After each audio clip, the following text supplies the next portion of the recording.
हमारे देश में कोई महिला शासक 30 साल तक शासन करती है, 30 साल तक शासन करती है और उनका शासन अपने आप में एक जिसे कहेंगे सबसे सफल शासन, जिसमें जनता भी सुखी थी और प्रशासनिक ढांचे में और अपने न्याय के कारण से पूरे देश में जानी जाती थी। ऐसी पुण्य श्लोका अहिल्याबाई होलकर के बारे में हमको पता नहीं है,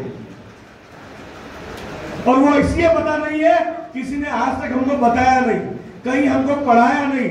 हमारे किसी सिलेबस में, चाहे पहली क्लास हो चाहे 12वीं क्लास, किसी किताब में उनका नाम कहीं नहीं आया। 1725 में अहमदनगर महाराष्ट्र में पैदा हुई अहिल्याबाई होलकर, मानवजी शिंदे के घर में पैदा हुई और उनकी विद्वता और बुद्धिमत्ता को देख करके उनके ससुर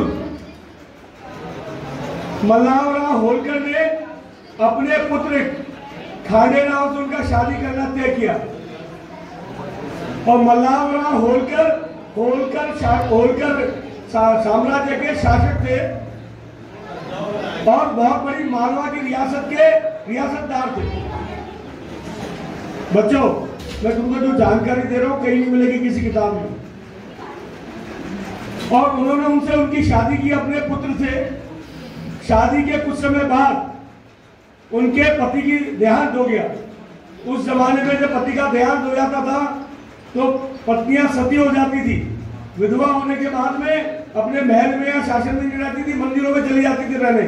लेकिन उनके ससुर, जो कि इस आडंबर के, इस अंधविश्वास के खिलाफ थे, उन्होंने कहा नहीं, मेरी पुत्रवधू मेरे शासन की साम्राज्ञी होगी और पूरे शासन को संभालेगी। और उन्होंने अहिल्याबाई होलकर को अपना शासन संभाला। 30 साल तक उन्होंने शासन किया। 30 साल में उन्होंने प्रशासनिक ढांचे में सबसे अच्छा काम किया। सड़क निर्माण से लेकर न्याय को लेकर के वो काम करती रही। मतलब वो इतनी न्यायप्रिय थी कि उनके पुत्र से एक बार गाय का बछड़ा मर गया तो उसके लिए उस समय जो सजा मुकर्रर थी, जो सजा थी, वो मृत्यु दंड था। उन्होंने अपने पुत्र को भी मृत्यु दंड देने से नहीं हटी, अपने पुत्र को मृत्यु दंड दिया। लेकिन वहां के जो उस समय के जो भी पंत, जो संत थे, महात्मा थे, जो उस समय के वरिष्ठ जन थे, उन्होंने आकर के उनसे आग्रह करके, निवेदन करके उनके पुत्र की सजा कम करवाई।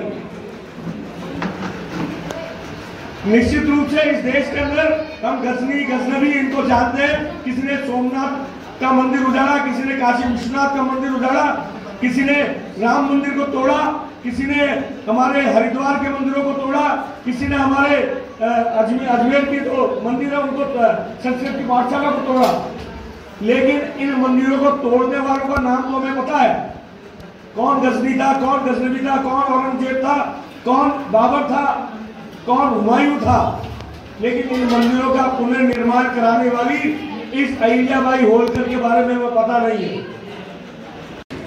वहां जाने वाले तीर्थ यात्रियों के लिए धर्मशालाओं का निर्माण, आप जहां जाएंगे आपको होलकर घराने की धर्मशाला मिलेगी। कहीं दूर जाने की जरूरत ही नहीं है। आप पुष्कर चले जाइए, पुष्कर राज तीर्थराज में उनका घाट बनाया हुआ है, उनका मंदिर बनाया हुआ है, उनकी धर्मशाला बनाई हुई है। तो इस प्रकार का शासन करने वाली ऐसी न्यायप्रिय, ऐसी महिला जिसकी 300वीं जन्म जयंती भारतीय जनता पार्टी बना रही है, उसका कारण है इस प्रकार के हमारे आस्था के केंद्रों को, हमारे ऐसे पुरुषों को, ऐसे हमारी माताओं को याद करना हमारे लिए जरूरी है। हमारे बच्चों को ये ज्ञान होना जरूरी है, हमारे आने वाली पीढ़ी को पता होना जरूरी है। आज काशी विश्वनाथ मंदिर का 300 साल पहले अहिल्याबाई होलकर ने पुनर्निर्माण कराया, जीर्णोद्धार कराया और उसके बाद इस शासन में नरेंद्र मोदी जी करवा रहे हैं। ओंकारेश्वर मंदिर में जीर्णोद्धार करवा रहे हैं। उज्जैन के महाकाल मंदिर में महाकालय बना रहे हैं। तो ये 300 साल पहले ये सब काम करने वाली ऐसी अहिल्याबाई होलकर इस देश में शासन करके गई। मालवा में उन्होंने शासन किया।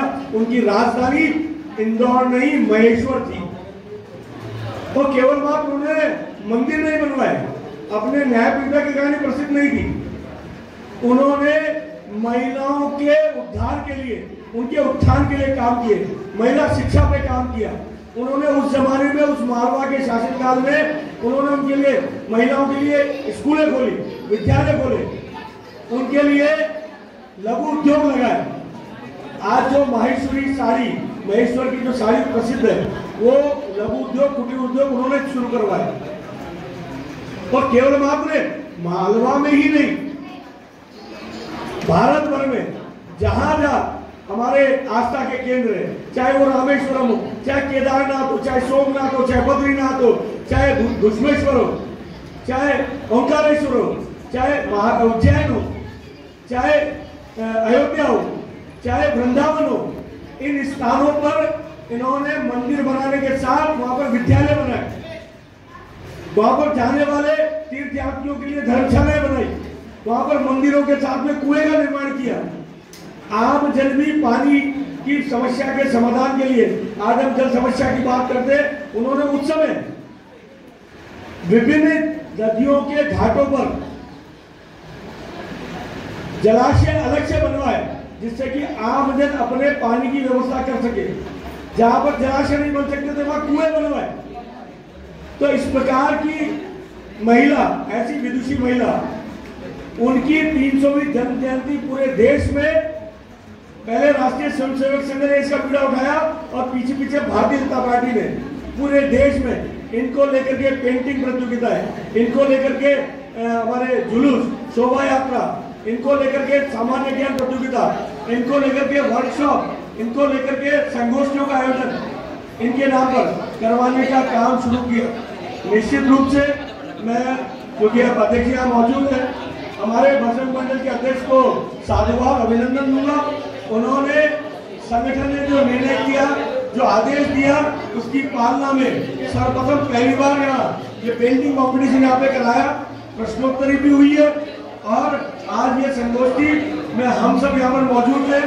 अहिल्याबाई होलकर के बारे में जो जानकारी हमारे को मिली है, ये अपने आप में एक अद्भुत विषय है कि लंबे संघर्ष को लगातार, ऐसा नहीं है कि मालवा में जो शासन कर रही थी, जब शांति थी, उस समय भी अंग्रेजों और जो मुगल थे उनसे उनके लगातार युद्ध चलते रहे, उनकी सेनाएं लड़ती रही, लेकिन उन्होंने फिर भी धर्म का काम, न्याय का काम, प्रशासनिक ढांचे में सुधार का काम, उसको लगातार जारी रखा, शिक्षा, शैक्षणिक उन्नयन के काम को किया।